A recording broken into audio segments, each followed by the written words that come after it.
2020 के question start करते हैं। इंडियन पॉलिटी के जो क्वेश्चंस आए थे, ज़्यादा इजी क्वेश्चंस हैं, ज़्यादा हार्ड नहीं है, कुछ एक दो हार्ड है, वैसे तो इजी क्वेश्चंस आए थे। अब देखो यहाँ पे 2020 का वही पेपर मैंने लिया है, सेट जो है यहाँ पे कौन सा है ए, तो उसके हिसाब से जितने भी क्वेश्चंस पॉलिटी से पूछे गए थे वो सारे मैंने कवर करे हैं। हिंदी के अंदर पेपर आता है, फिर उसके अंदर इंग्लिश के अंदर होता है, ये हिंदी और इंग्लिश। तो यहाँ से जो क्वेश्चन थे मैंने उनको कट कर लिया और फिर उनको सॉल्व करेंगे। तो सबसे पहला क्वेश्चन देखो, Rajya Sabha has equal power with Lok Sabha in. Parliament के अंदर दो हाउस होते हैं, एक तो होता है राज्यसभा, एक होता है लोकसभा। तो हमें पूछा गया है कि राज्यसभा ऐसे किस चीज़ के अंदर जो है वो लोकसभा के बराबर है। तो यहाँ पे आपको चार ऑप्शन है, the matter of creating new all India services, amendment of the constitution, the removal of king cut motion. अब यहाँ पे देखो, सबसे पहले तो मेकिंग कट मोशन की बात करते हैं। कट मोशन जनरली लोकसभा में लाया जाता है और सरकार के खिलाफ जाया जाता है, तो यहाँ पे राज्यसभा की तो बात ही नहीं होती, तो डी ऑप्शन तो रॉन्ग है। The removal of government, removal of government को नो कॉन्फिडेंस मोशन जो लाया जाता है वो भी लोकसभा में ही लाया जाता है, क्योंकि वहीं पर सरकार होती है जो रिप्रेजेंट कर रही होती है, तो ये ऑप्शन भी गलत है। फिर यहाँ पे एक होता है अमेंडमेंट टू द कॉन्स्टिट्यूशन, ये आर्टिकल अंडर 368 के अंदर आता है, जिसके अंदर क्या होता है लोकसभा और राज्यसभा दोनों के पास इक्वली पावर होती है, क्योंकि दोनों को ये पास करना होता है स्पेशल मेजोरिटी से। और फिर उसके बाद अगर चाहिए होता है तो स्टेट, अगर स्टेट से रिलेटेड कोई चीज़ें होती हैं तो उसके अंदर स्टेट का भी हमको 50% से ज़्यादा उनकी चाहिए होती है, मेजोरिटी चाहिए होती है। स्टेट 50% से ज़्यादा स्टेट का अप्रूवल चाहिए होता है। तो यहाँ पे अमेंडमेंट ऑफ द कॉन्स्टिट्यूशन में दोनों के पास इक्वल पावर है। आर्टिकल 368 के अंदर हम ये चीज़ पढ़ते हैं। Matter of creating new all India service, तो देखो राज्यसभा के पास दो इक्वल पावर नहीं है, या फिर ये कह सकते हैं कि राज्यसभा के पास दो स्पेशल पावर है जो उसके फेडरल, जो इंडिया का फेडरलिज्म है उसको स्ट्रॉन्ग करती है। तो यहाँ पे देखो राज्यसभा के पास मैंने लिख दिया है, Rajya Sabha has been given to exclusive power which are not enjoyed by the लोक सभा। सबसे पहले आर्टिकल 249 के अंदर, it can authorise the parliament to make the law on a subject enumerated in the state list. State list में कोई भी subject होगा उस पर लॉ बनाने के लिए जो पार्लियामेंट को वो कह सकती है, कौन? राज्यसभा। किस आर्टिकल के अंदर? आर्टिकल 249 के अंदर।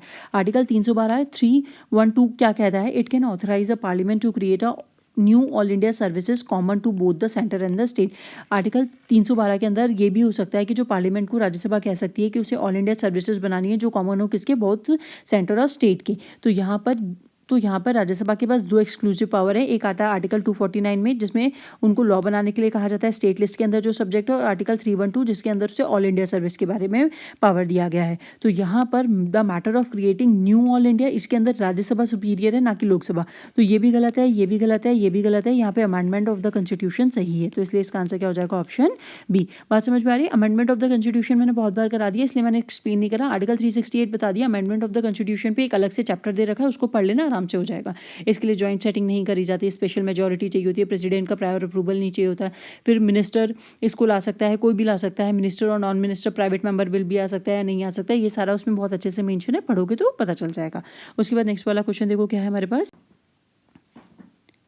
Which one of the following categories of the fundamental right incorporated protection against untouchability as a form of discrimination? अब यहाँ पे देखो, इनमें से बोला है कि शोषण के विरुद्ध अधिकार में, स्वतंत्रता के अधिकार में, संवैधानिक उपचार का अधिकार और समता का अधिकार। तो इसमें से ऐसा कौन सा है जिसके अंदर अनटचेबिलिटी के अगेंस्ट हमें राइट दिया गया है? तो अगर ये चीज़ देखोगे तो ये पहले भी बता चुकी हूँ कि राइट टू इक्वालिटी जो 14 से 18 के अंदर आता है, उसके अंदर आर्टिकल 17 देखो, abolition of untouchability and prohibition of its practice. तो ये किसके अंदर आ रहा है? आर्टिकल 17 के अंदर। तो यहाँ पर ये किसके अंदर है? Right to equality. तो इसका आंसर क्या हो जाएगा? राइट टू इक्वालिटी, आर्टिकल मतलब ऑप्शन डी। और कौन सा आर्टिकल? 17वां। तो यहाँ पे राइट अगेंस्ट एक्सप्लॉयटेशन, फ्रीडम और कॉन्स्टिट्यूशनल रेमेडी। तो फ्रीडम के अंदर आते हैं आर्टिकल 19 से 22, एक्सप्लॉयटेशन में आते हैं 23 से 24, राइट रिलीजियस फ्रीडम में आते हैं 25 से 28, एजुकेशनल और कल्चरल में आते हैं 29 से 30, और कॉन्स्टिट्यूशनल रेमेडी में आता है आर्टिकल 32। बहुत ज़्यादा ईजी क्वेश्चन था, तो ये आराम से हो जाएगा, तो इसलिए इसका आंसर क्या हो जाएगा? Option D. नेक्स्ट वाला क्वेश्चन देखो क्या है हमारे पास। In India separation of judiciary from the executive is enjoyed by. Enjoyed कैसे करा जाता है? जहाँ पे देखो इसमें क्या बोला गया है कि इंडिया के अंदर सेपरेशन, जुडिशरी जो न्यायपालिका है, यानी जो अपना सुप्रीम कोर्ट है, हाई कोर्ट है, सबऑर्डिनेट कोर्ट है, उनको एग्जीक्यूटिव से, एग्जीक्यूटिव पावर किसके पास होती है? उन एग्जीक्यूटिव पावर किसके पास होती है? जो सीएम हो गए, जो पीएम हो गए, तो इनसे कैसे अलग करा जाता है? तो ये किस में मेंशन है, ये हमसे चीज पूछी गई है। तो देखो, the preamble of the constitution, the DPSP, the 7th schedule और कन्वेंशनल प्रैक्टिस। कन्वेंशनल प्रैक्टिस जो चली आ रही है बरसों से, उसके बारे में तो ऐसा तो कुछ भी नहीं है, ठीक है। 7th शेड्यूल, कन्वेंशनल प्रैक्टिस कहाँ से फॉलो हो रही है? जो आज़ादी से पहले चली आ रही थी, जो अंग्रेजों के टाइम पे चली आ रही थी, वही अभी फॉलो हो रही है क्या? नहीं, ये आंसर एकदम वेग है, तो ये वाला नहीं होगा। फिर उसके बाद देखो 7th शेड्यूल, 7th शेड्यूल में से 3 लिस्ट हैं, सेंट्रल की, स्टेट की और कॉन्करेंट की। तो जुडिशरी तो यहाँ पे आ ही नहीं रहा, यहाँ पे तो स्टेट की बात हो रही है और सेंटर की बात हो रही है, सब्जेक्ट्स की बात हो रही है, कौन से सेंटर के पास है कौन से स्टेट के पास है, तो ये भी नहीं है। फिर देखो प्रियम्बल में ये बता रखा है कि हमारा कॉन्स्टिट्यूशन कैसा है, हमारा भारत देश कैसा होना चाहिए, कहाँ से पावर मिला हुआ है, तो ये भी नहीं बताता। सेपरेशन ऑफ पावर कौन बता रहा है, डीपीएसपी बता रहा है। अब कैसे बता रहा है, देखो इसको थोड़ा सा सोचो, ये इनडायरेक्ट क्वेश्चन है, ये डायरेक्ट क्वेश्चन है। इस क्वेश्चन को अगर सोचोगे तो यहाँ पे क्या हो रहा है कि कॉन्स्टिट्यूशन के अंदर जो अपन ने मेंशन करा है डीपीएसपी को, वो इंस्ट्रक्शंस हैं कि वेलफेयर स्टेट, तो यहाँ पे एग्जीक्यूटिव स्टेट को बता रहा जा रहा है कि ऐसा स्टेट बनाना है जो सबके लिए सही हो, सबके लिए वेलफेयर हो। वहाँ पर ना वेलफेयर सेफ्टी के बारे में बात करी गई है, और ये कहाँ पे बात करी गई है, डीपीएसपी में। तो डीपीएसपी स्टेट के बारे में बात कर रहा है, तो यहाँ पे डीपीएसपी जो हो रहा है वो स्टेट के बारे में उनको इंस्ट्रक्शंस दिए गए हैं कि आपको ऐसे काम करना है, स्टेट गवर्नमेंट को इंस्ट्रक्शंस है, और यहाँ पे जुडिशरी का कोई भी रोल नहीं है। तो जब डीपीएसपी की बात करोगे तो यहाँ पे एग्जैक्टली सेपरेट करा गया है कि स्टेट को ये प्रोविजंस करने हैं कि equal pay for equal man, equal work के लिए इक्वल पे मिले मैन और वुमेन को, विलेज पंचायत का गठन हो, जो मिल्च एनिमल हो उनका प्रोटेक्शन हो, बहुत सारी चीज़ें, एनवायरनमेंट का सेफ गार्ड हो, तो ये सारी किसमें दे रखी है, डीपीएसपी में। और ये स्टेट को इंस्ट्रक्शंस है, ना कि जुडिशरी को। तो यहाँ पे स्टेट का काम और जुडिशरी का काम एकदम अलग हो रहा है। तो अगर अपन को ये चीज़ देनी होगी तो उसका आंसर क्या हो जाएगा, बी हो जाएगा। ठीक है, ये क्वेश्चन जो होगा वो एलिमिनेट करके होगा, डायरेक्टली ऐसे नहीं होगा, क्योंकि ये इनडायरेक्ट क्वेश्चन है। यहाँ पर इसको अब थोड़े से इनडायरेक्ट क्वेश्चन ज़्यादा पूछने लग गए, तो उनको वैसे ही सॉल्व करना होता है। अपन ने जैसे 2000 से अपन देखते आ रहे हैं, अभी भी देखना कुछ इनडायरेक्ट क्वेश्चन अभी और भी बचे हुए जो अपन अभी आगे देखेंगे। अब इसके बाद नेक्स्ट वाला क्वेश्चन देखो, a constitutional government definition is, constitutional government क्या होती है। अब देखो यहाँ पे फिर ये इनडायरेक्ट क्वेश्चन है, मैं लिख देती हूँ इनडायरेक्ट, ठीक है।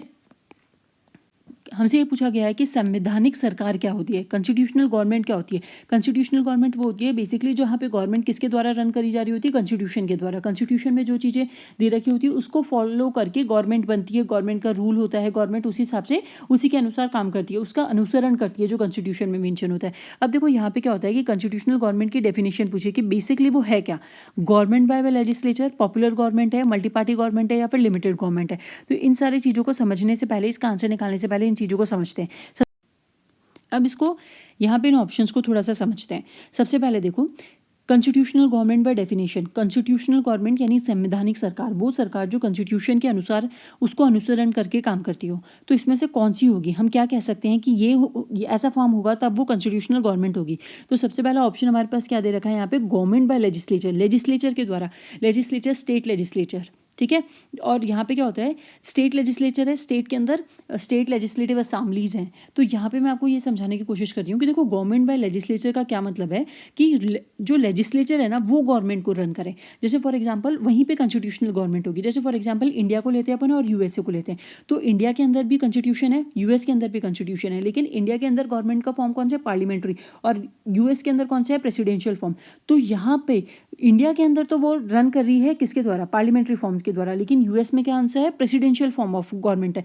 तो वहाँ पे गवर्नमेंट बाय लेजिस्लेचर हो रहा है क्या, नहीं, लेकिन वहाँ पे कॉन्स्टिट्यूशन तो है, कॉन्स्टिट्यूशनल गवर्नमेंट तो है, तो इसलिए ये चीज़ गलत हो जाएगी। नेक्स्ट देखो, पॉपुलर गवर्नमेंट, पॉपुलर गवर्नमेंट में मोनार्की भी आ सकती है, राजशाही भी आ सकती है। जैसे इसको चीज़ को ऐसे समझ लो, जैसे जवाहरलाल नेहरू थे, उनके बाद बिना चुनाव हुए उनकी बेटी को बनाई दिया जाता, इंदिरा गांधी को, वो बने थे, लेकिन फिर उनके बाद बिना चुनाव हुए उनके बेटे राजीव गांधी बनते, राजीव गांधी के बाद बिना चुनाव हुए कौन बनता, राहुल गांधी बनते। तो यहाँ पे क्या होता कि एक के बाद जनरेशन वो बहुत ज़्यादा पॉपुलर थे, तो वो पॉपुलैरिटी के बेसिस पे, तो पॉपुलर गवर्नमेंट होगी वहाँ पे कॉन्स्टिट्यूशनल गवर्नमेंट होगी ऐसा ज़रूरी नहीं है। उसके बाद नेक्स्ट वाला देखो, multi party government, multi party government होगा तो वहाँ पे हमेशा कॉन्स्टिट्यूशनल गवर्नमेंट होगी ऐसा भी जरूरी नहीं है, क्योंकि इस बात को ऐसे, मल्टी पार्टी में क्या होता है, एक से बहुत ज़्यादा पार्टी होती है। जैसे अपने यहाँ पे क्या हो गई, आप गवर्नमेंट हो गई, फिर बीजेपी हो गई, और फिर कांग्रेस हो गई, फिर तृणमूल सरकार हो गई, और बहुत सारी छोटी छोटी है पार्टीज वो भी हैं, ठीक है। फिर यहाँ पे डिफरेंट पार्टी है, तो अब कॉन्स्टिट्यूशनल गवर्नमेंट होगा। हमारे इंडिया के अंदर तो ये केस सही है, लेकिन चाइना के अंदर भी कॉन्स्टिट्यूशन है, वहाँ पे भी कॉन्स्टिट्यूशन है, लेकिन वहाँ पे क्या है कि सिंगल पार्टी है, वहाँ पे सिंगल पार्टी है, वहाँ पे कोई भी मल्टी पार्टी का सिस्टम नहीं है। और कभी कभी मल्टी पार्टी की जगह दो पार्टियां भी हो सकती है, जैसे बांग्लादेश के अंदर है, बाई पार्टी सिस्टम चलता है वहाँ पर। तो यहाँ पर मल्टी पार्टी ज़रूरी नहीं है कि कॉन्स्टिट्यूशनल गवर्नमेंट के अंदर हमेशा मल्टी पार्टी ही सिस्टम हो। मल्टी पार्टी नहीं हो सकता, वो सिंगल पार्टी भी हो सकता है और वो बाई पार्टी भी हो सकता है, जैसे बांग्लादेश हो गया, जैसे कि चाइना हो गया, जहाँ पे सिंगल पार्टी है सिर्फ। तो ये भी ऑप्शन नहीं है, ये भी ऑप्शन नहीं है, ये भी ऑप्शन नहीं है। फिर देखो लिमिटेड गवर्नमेंट, तो ये चीज़ सही है, ये चीज़ सही है। एक तो तीनों ऑप्शन हम एलिमिनेट कर चुके हैं, तो फोर्थ ऑप्शन तो होगा ही होगा, और दूसरा रीज़न ये भी है क्योंकि देखो क्या हो रहा है कि कॉन्स्टिट्यूशन में, जैसे मैं इसको एक एग्जांपल से आपको समझाती हूँ, कॉन्स्टिट्यूशन में क्या रखा है कि अपन को फंडामेंटल राइट्स दे रखे हैं।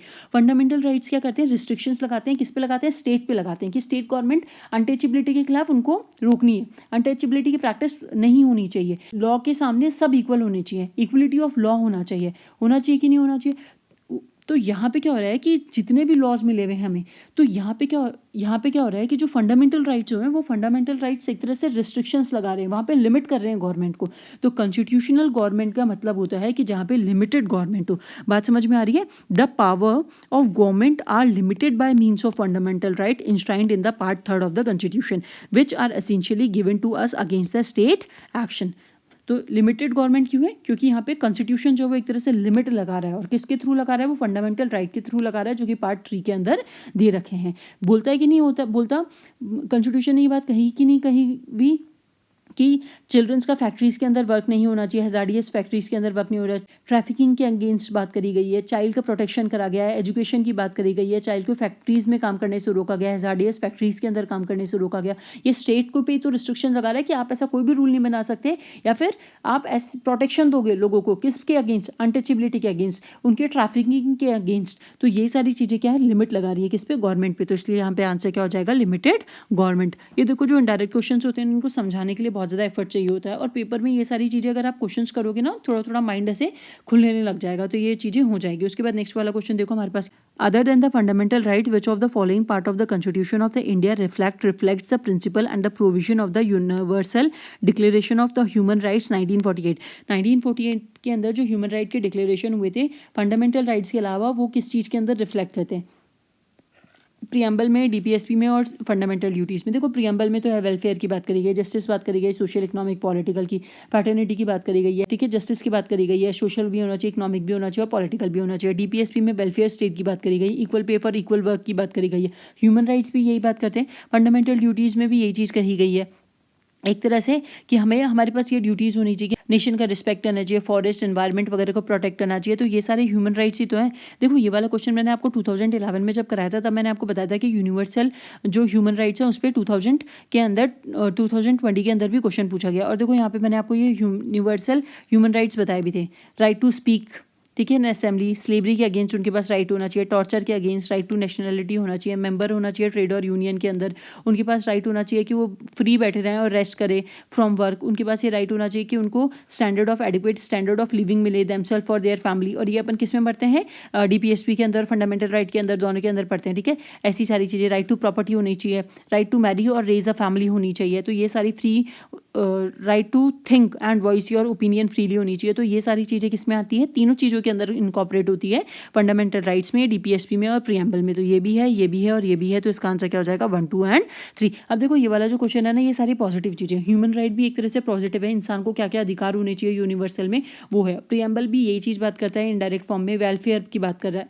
जो प्रियम्बल है वो भी राइट्स की बात कर रहा है, जस्टिस की बात कर रहा है ना। और फिर डीपीएसपी में भी वेलफेयर स्टेट के लिए, वेलफेयर किसका हो? इंसान का, इंसान ही तो रहते हैं स्टेट में। फंडामेंटल ड्यूटीज़ भी इंसानों के बारे में बात कर रहा है कि उनकी ये ड्यूटीज़ हैं। तो इसलिए ये भी होगा, ये भी होगा और ये भी होगा। तो इसका आंसर क्या हो जाएगा? ऑप्शन डी, क्योंकि तीनों ही पॉजिटिव चीज़ें हैं और कॉन्स्टिट्यूशन के अंदर ये भी पॉजिटिव चीज़ें ही हैं। तो इसलिए इसका आंसर क्या हो जाएगा? Option D. अगर पेपर के अंदर ऐसे पता नहीं होना तो उसे सोचना कि दोनों ही चीज़ें पॉजिटिव है, तो पॉजिटिव पॉजिटिव मिलके पॉजिटिव ही चीज़ बनाता है। तो इसलिए यहाँ पे इसका आंसर क्या हो जाएगा? 1, 2 एंड 3। उसके बाद नेक्स्ट वाला क्वेश्चन देखो, in India legal service authority provide free legal service to which of the following type of citizen. इनमें से कौन सा करेक्ट आंसर है? हमें वो चीज़ देखनी है कि लीगल सर्विस अथॉरिटी किसको फ्री जो है लीगल सर्विस प्रोवाइड करती है। लीगल सर्विस अथॉरिटी एक्ट 1987 के अंदर स्टेट दैट दूस person who have an annual income of less than amount prescribed by the respective state government, or if the case is before any court other than the Supreme Court, and less than 5 lakh if the case is before the Supreme Court, are eligible for free legal aid. तो यहाँ पे क्या बोला गया है कि ये जो लीगल सर्विस अथॉरिटी एक्ट होता है 1987 का, उसने बोला कि जो लिमिट है, मिनिमम लिमिट है इनकम की, वो तो स्टेट जो है वो प्रिस्क्राइब करेगा, लेकिन वो सुप्रीम कोर्ट के अंदर केस नहीं होता। लेकिन अगर सुप्रीम कोर्ट के अंदर केस है और उसकी जो इनकम है वो 5 लाख से कम है तो भी उसको फ्री लीगल एड प्रोवाइड करा जाएगा। तो 2 कंडीशन दी, एक तो स्टेट डिफाइन करेगा क्योंकि हाई कोर्ट सबऑर्डिनेट कोर्ट कहाँ पर होते हैं, स्टेट के अंदर होते हैं। लेकिन सुप्रीम कोर्ट है, सुप्रीम कोर्ट के लिए उसकी इनकम कितनी होनी चाहिए, 5 लाख से कम होनी चाहिए। तो यहाँ पे अपन चेक कर लेते हैं। पर्सन, ये करंट का क्वेश्चन होगा इसलिए पूछा उन्होंने। Person with an annual income of less than 1 lakh, 1 lakh से कम होगी तो बोल सकते हैं। Transgender with an annual income of less than 2 lakh, ये भी सही है क्योंकि 5 लाख से कम है।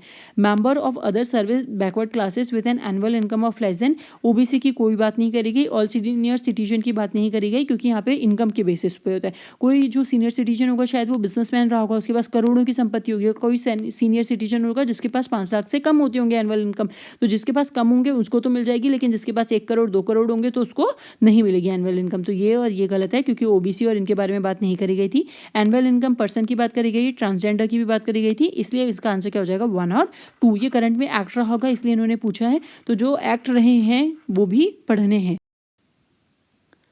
अब उसके बाद नेक्स्ट वाला क्वेश्चन देखो, the parliamentary system of the government is one in which. अब ये वाला क्वेश्चन फिर इनडायरेक्ट है, इनडायरेक्ट है यानी ये थोड़ा सा हार्ड है। अब इसको भी फिर समझना, मुझे थोड़ा सा एफर्ट लगते हैं। All political parties in the parliament are represented in the government. संसदीय व्यवस्था वाली सरकार क्या होती है, पार्लियामेंट्री सिस्टम ऑफ गवर्नमेंट क्या होती है, हमसे ये पूछा गया है, जिसमें ऑल पॉलिटिकल पार्टीज जो होती है पार्लियामेंट की are represented in the government. अब देखो सारी पॉलिटिकल पार्टी, जैसे तृणमूल सरकार है पश्चिम बंगाल के अंदर, और आप गवर्नमेंट है, और जैसे बीजेपी है, कांग्रेस है, तो ये जो अकाली दल है पंजाब में, तो ये सारी पॉलिटिकल पार्टी क्या गवर्नमेंट में अपना रिजर्वेशन, अपना रिप्रेजेंटेशन शो कर रही है, या अगर ये जीतती नहीं है कोई भी सीट तब भी ये रिप्रेजेंटेशन देगी क्या गवर्नमेंट में, नहीं देगी। तो इसलिए ये चीज़ गलत है। अगर उन्होंने सीट जीती है लोकसभा की तो ही उन्हें रिप्रेजेंटेशन मिलेगा, अदरवाइज नहीं मिलेगा। तो ये वाला ऑप्शन तो फर्स्ट वाला गया। नेक्स्ट वाला चेक करो हमारे पास क्या है। The government is responsible to the parliament and can be removed by it. सरकार संसद के प्रति उत्तरदायी होती है और उसके द्वारा हटाई जा सकती है। तो ये बात एकदम सही है। आप लोगों ने पढ़ा है कि आर्टिकल 74 के अंदर एक काउंसिल ऑफ मिनिस्टर होती है जो कि वो हेड करता है किसके द्वारा, पीएम के द्वारा, और वो रिस्पॉन्सिबल होती है किसके, पार्लियामेंट के। तो यहाँ पे जो गवर्नमेंट बनाई जाती है वो रिस्पॉन्सिबल होती है पार्लियामेंट की, और पार्लियामेंट जो होती है वो इसे रिमूव भी कर सकती है। तो ये वाली बात सही है, ये एकदम सही है। पार्लियामेंट्री सिस्टम में यही होता है, जो रिस्पॉन्सिबल सरकार होती है। आर्टिकल 74-75 में हम ये चीज़ पढ़ते हैं। उसके बाद नेक्स्ट वाला स्टेटमेंट देखो, आंसर तो अपने पास आ गया बी। अब अपन सी और डी को भी चेक करेंगे। The government is elected by the people and can be removed bye them. तो देखो पार्लियामेंट्री सिस्टम के अंदर क्या होता है कि राज्यसभा भी है। अब राज्यसभा के अंदर जो होते हैं वो डायरेक्टली चुने नहीं जाते लोगों द्वारा, वो इनडायरेक्टली इलेक्शन होता है। तो यहाँ पे लोगों द्वारा लोकसभा में है लेकिन राज्यसभा में नहीं है, तो ये चीज़ गलत है ऑप्शन।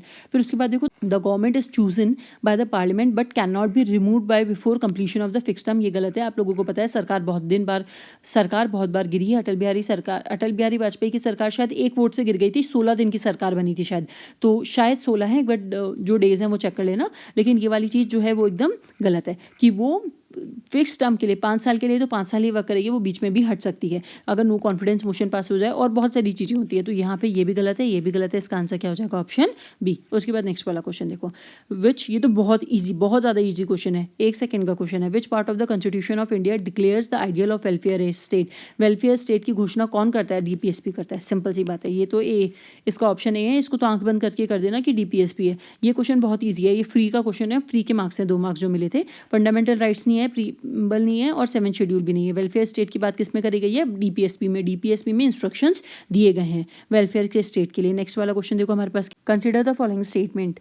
ये क्वेश्चन मैंने गलत कर दिया था क्योंकि मैंने गलत पढ़ा था। अब इसको देखो, the constitution of India defined it's basic structure in terms of federalism, secularism, fundamental right and democracy. अब मेरी बात सुनो, यहाँ पे भारत संविधान अपने मूल ढांचे के संघवाद, पंथनिरपेक्षता, मूल अधिकारों तथा लोकतंत्र के रूप में परिभाषित करता है। अब यहाँ पे एक बात सुनना, देखो मैंने क्या, बेसिक स्ट्रक्चर में फेडरलिज्म, सेक्युलरिज्म, फंडामेंटल राइट्स और डेमोक्रेसी आती है, ये बात सही है।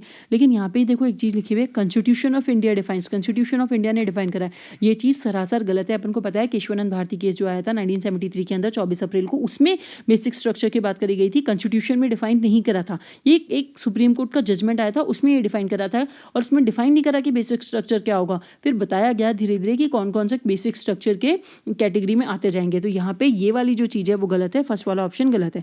नेक्स्ट वाला भी चेक करो, देखो, the constitution of India provides for judicial review to safeguard the citizen liabilities and to preserve the ideals on which the constitution is based. तो कॉन्स्टिट्यूशन ऑफ इंडिया क्या करता है, जुडिशियल रिव्यू करता है, सेफगार्ड करना citizen की liberties और to preserve करना आइडियल ऑफ द कॉन्स्टिट्यूशन। तो यहाँ जुडिशियल रिव्यू की बात करते हैं तो based on principle of rule of law and separation of power. Judicial review किस पे बेस्ड है, रूल ऑफ लॉ पे और सेपरेशन ऑफ पावर पे। It is the process for testing and balancing the separation of power. Judicial review मतलब simple language में अगर आपको समझा दूं तो इसका मतलब होता है कि जो जुडिशरी है, कानून कोई भी बना हो या फिर कोई भी केस हुआ हो, उसको अपने संज्ञान में लेकर उसका रिव्यू कर सकती है कि ये चीज़ सही है या फिर ये गलत है। तो देखो यहाँ पे the constitution of India provides for, constitution के अंदर जुडिशियल रिव्यू कहीं पे भी मेंशन नहीं है। ये एक तरह से एक प्रोसेस है जो अडॉप्ट करी गई है जुडिशरी द्वारा।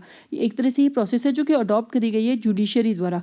जुडिशियल रिव्यू कॉन्स्टिट्यूशन में मेंशन नहीं है। तो यहाँ पे कॉन्स्टिट्यूशन ऑफ इंडिया प्रोवाइड करता है सेफगार्ड जुडिशियल रिव्यू के थ्रू, ये चीज़ गलत है। जुडिशियल रिव्यू ज़रूर मिला हुआ है लेकिन ये कॉन्स्टिट्यूशन में मेंशन नहीं है। तो फर्स्ट भी गलत है और सेकंड भी गलत है। मैंने कॉन्स्टिट्यूशन डिफाइन नहीं पढ़ा था इसलिए मेरे क्वेश्चन गलत हो गए थे दोनों ही। तो इसलिए इसका आंसर क्या हो जाएगा, नीदर वन और टू। ध्यान रखना कॉन्स्टिट्यूशन ने किसी भी चीज़ को डिफाइन नहीं करा है।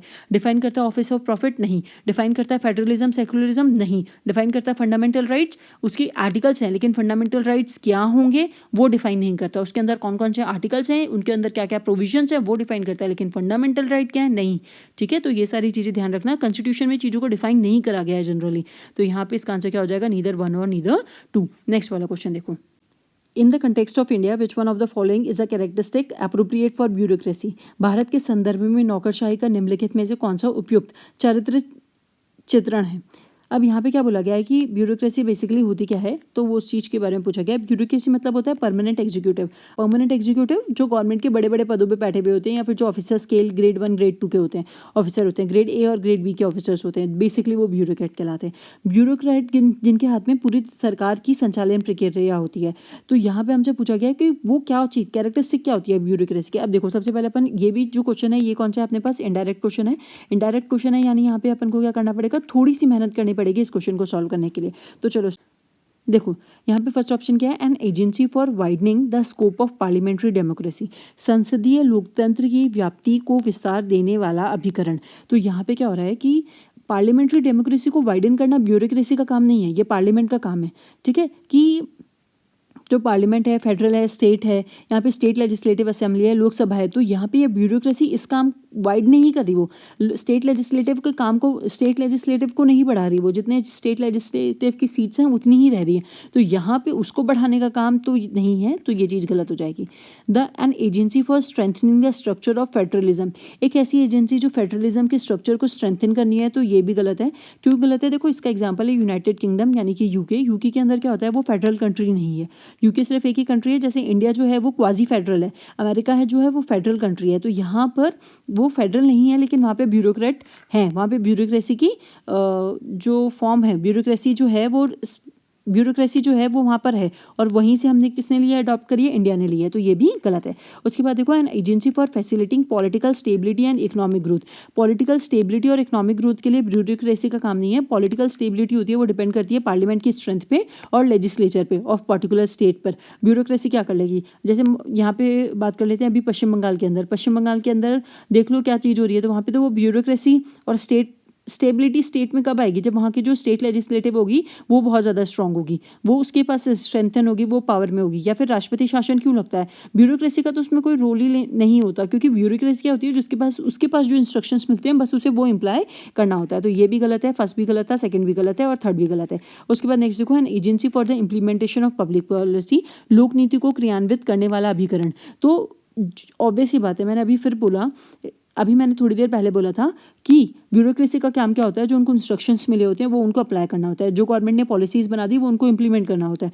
तो यहाँ पे एक एजेंसी है जो इंप्लीमेंट करती है क्या, पब्लिक पॉलिसी को। तो यहाँ पे इसका आंसर क्या हो जाएगा, ऑप्शन डी हो जाएगा। तो इसका आंसर सिंपल है ऑप्शन डी। इनडायरेक्ट है लेकिन थोड़ा सा अगर आप सोचोगे तो ईजी है, नॉर्मल से ईजी है। उसके बाद नेक्स्ट वाला क्वेश्चन देखो, ये क्वेश्चन भी अपना जो है इनडायरेक्ट है लेकिन थोड़ा ईजी है, हो जाएगा, मतलब इतना ज़्यादा हार्ड नहीं है। हो जाएगा। The preamble of the constitution of India, preamble क्या है, इसके अंदर भी अपन एलिमिनेट करेंगे, आंसर निकलेगा। A part of the constitution but has no legal effect. तो देखो ये पार्ट तो है कॉन्स्टिट्यूशन का, क्योंकि आपको पता है कि केशवानंद भारती केस और LIC केस के अंदर उन्होंने कहा था कि ये पार्ट है, लेकिन बेरोबारी केस के अंदर कहा था कि प्रियम्बल पार्ट नहीं है, लेकिन केशवानंद भारती केस के अंदर और जो LIC ऑफ इंडिया का केस आया था उसके अंदर बोला था कि प्रियम्बल जो है वो पार्ट है। तो पार्ट ऑफ द कॉन्स्टिट्यूशन तो है, पार्ट ऑफ द कॉन्स्टिट्यूशन है, तो मैं ये चीज़ कह सकती हूँ कि पार्ट ऑफ द कॉन्स्टिट्यूशन होगा, not a part of constitution गलत, a part of constitution, a part of constitution, तो ये वाला तो ऑप्शन गलत हो गया, क्योंकि हमें पता है केशवानंद भारती केस और LIC केस। अब यहाँ पे देखो उसने बोला has no legal effect, has no legal effect either, ये तो अच्छा सेकंड तो रॉन्ग हो गया। फिर उसके बाद देखो has the same legal effect as any other part, ठीक है। तो अपन इन सबको चेक करते हैं। अब सबसे पहले मेरी बात थोड़ा सा ध्यान से समझना। देखो कॉन्स्टिट्यूशन का पार्ट तो है प्रियम्बल, लेकिन उसका लीगल इफेक्ट खुद का नहीं है। आप है ना किसी भी, जैसे DPSP है, DPSP के लिए भी आप कानून के पास नहीं जा सकते, लेकिन फंडामेंटल राइट के मामले में आप डायरेक्टली सुप्रीम कोर्ट के पास जा सकते हो और कह सकते हो कि ये मेरा जो राइट है वो ब्रीच हुआ है। आर्टिकल 21 के अंदर जो मेरा राइट टू लाइफ है वो ब्रीच हुआ है, ठीक है। तो यहाँ पर आपके पास प्रियम्बल के लिए कोई भी लीगल इफेक्ट नहीं है, एकदम सेपरेट का। तो इसलिए ये चीज़ गलत है। आप, क्योंकि आप है ना सुप्रीम कोर्ट या फिर कोई भी कोर्ट में नहीं जा सकते कि प्रियम्बल में ये चीज़ लिखी हुई है और ये चीज़ मेरी ब्रीच हो रही है, तो ये भी गलत है। तो फर्स्ट ऑप्शन गलत है, सेकंड ऑप्शन गलत है, हमने ये गलत कर दिया। फिर यहाँ पे देखो थर्ड वाला क्या है, पार्ट ऑफ द कॉन्स्टिट्यूशन, ये चीज़ सही है, पार्ट ऑफ द कॉन्स्टिट्यूशन। फिर यहाँ पे देखो has the same legal effect as any other part. तो अब इस चीज़ को समझो, एक तरफ फंडामेंटल राइट है मेरे पास और एक तरफ मेरे पास कौन सा है, प्रियम्बल है। अब मेरे पास, मैं सुप्रीम कोर्ट के पास जा सकती हूँ और मैं कह सकती हूँ कि इस एक्ट के थ्रू मेरा जो राइट ऑफ लाइफ है आर्टिकल 21 के अंदर वो ब्रीच हुआ, मैं जा सकती हूँ। लेकिन वहीं पे अगर प्रियम्बल में जैसे कोई चीज़ लिखी है लिबर्टी ऑफ थॉट्स, तो मैं क्या बोल सकती हूँ कि मेरा लिबर्टी ऑफ जो थॉट है वो ब्रीच हुआ है, इसका ऐसा कहने से किसी ने मुझे कुछ कह दिया कि तुम ऐसा नहीं सोच सकते, तो मैं जाके ये कह सकती हूँ कोर्ट में जाके कि प्रियम्बल में ये चीज़ दे रखी है, मुझे सोचने का अधिकार है, तो आप मुझे मेरा ये वाली चीज़ जो है प्रियम्बल में जो चीज़ लिखी हुई है लिबर्टी ऑफ थॉट्स, इसके ऐसे कहने पे ब्रीच हुई है, तो आप मेरे केस को सुनो। नहीं ना, क्योंकि जो प्रियम्बल है उसके पास खुद के पास ऐसा कोई भी लीगल इफेक्ट नहीं है, तो ये चीज़ गलत है। अब उसके बाद देखो, a part of the constitution, ये बात तो सही है, but has no legal effect independently of others. Independent नहीं है, लेकिन आप कानून के पास, लेकिन आप सब कानून के पास इस बात को कह के जा सकते हो, सुप्रीम कोर्ट को ये चीज़ कह सकते हो कि प्रियम्बल में भी मेरे को सेकुलर रहने का अधिकार है और मुझे फंडामेंटल राइट्स के अंदर भी अपने रिलीजन का अधिकार है, तो इसलिए मैं ये चीज़ कह रहा हूँ, ठीक है। मेरे पास मिनॉरिटी का अधिकार है, मेरे पास जस्टिस का अधिकार है, सोशल इकोनॉमिक पॉलिटिकल, और मेरे पास प्रियम्बल के अंदर भी ये चीज़ है, जस्टिस होना चाहिए सोशल इकोनॉमिक पॉलिटिकल, और वहीं पर जब सोशल के अंदर जस्टिस होना चाहिए तो अनटचेबिलिटी पर मेरी कास्ट को लेकर मेरे पास साथ ये इनजस्टिस हो रहा है, इसलिए मैं आपके साथ ये हूँ। तो इसका इंडिपेंडेंट कोई इफेक्ट नहीं है, लेकिन अगर आप प्रियम्बल को फंडामेंटल राइट के साथ लेकर जाओगे तो इसका लीगल इफेक्ट बन जाएगा। बात समझ में आ रही है? तो इसलिए इसका आंसर क्या हो जाएगा, डी हो जाएगा। इसको थोड़ा सा थॉट देना और सोचना कि क्या मैं प्रियम्बल का ऐसा कोई भी पॉइंट है जिसको उठा के मैं कानून के पास जा सकता हूँ, सुप्रीम कोर्ट में अपील कर सकता हूँ, नहीं।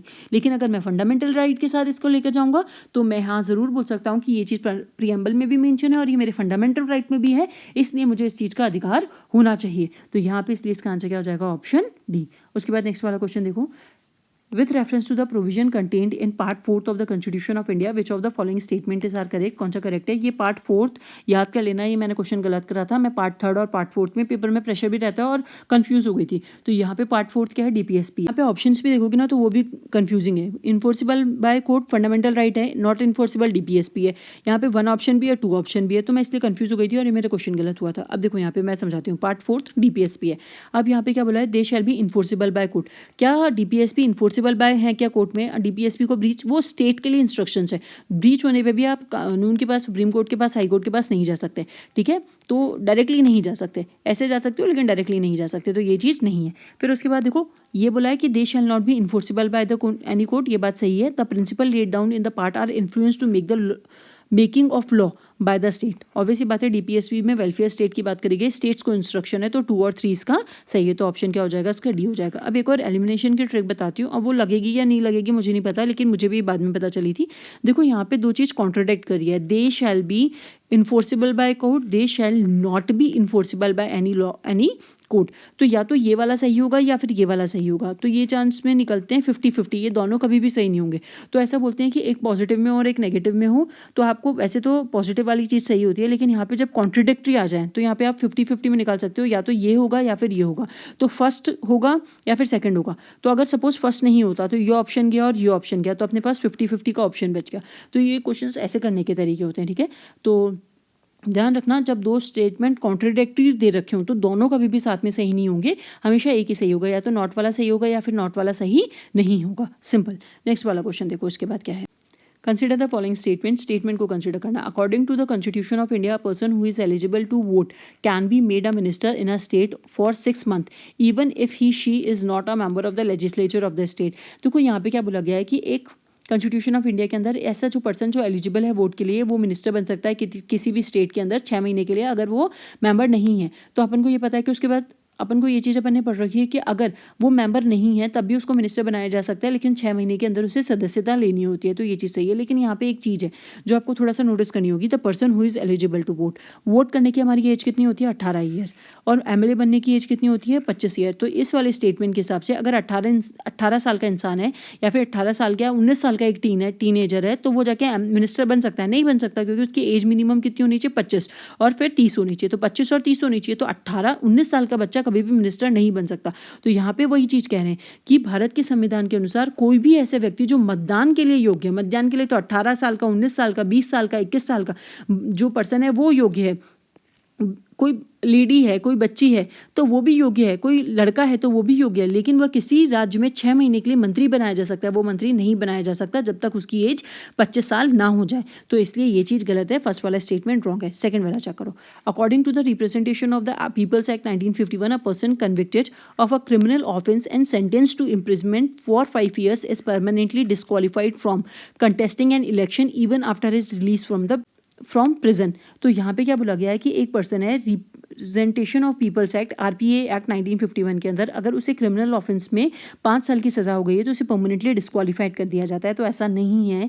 सबसे बड़ी बात यही है कि पॉलिटिशियंस अगर जैसे ही उनका टेन्योर खत्म हो जाता है तो वो जो देखो उनका कब तक का रहता है, जो कन्विक्टेड होता है